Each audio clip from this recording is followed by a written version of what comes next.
اسرائیلی طیاروں نے غزہ میں مغازی کیمپ اور رفح میں رہائشی علاقوں میں تباہی مچا دی۔ شدید بمباری سے مزید 54 نہتے فلسطینی شہید کر دیے۔ میڈیا رپورٹس کے مطابق اسرائیلی فوج نے مغازی کیمپ میں پلے گراؤنڈ میں کھیلتے بچوں پر حملہ کر دیا، جبکہ اسرائیلی جیٹ نے رفح میں بھی گھر کو نشانہ بنایا، جہاں 4 بچوں سمیت 7 فلسطینیوں نے جام شہادت نوش کیا۔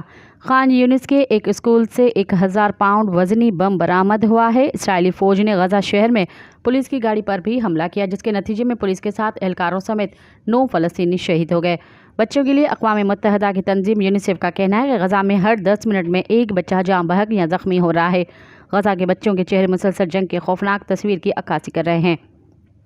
انہیں معذوری اور موت سے بچانے کا واحد راستہ پائیدار جنگ بندی ہے۔ مزید خبرن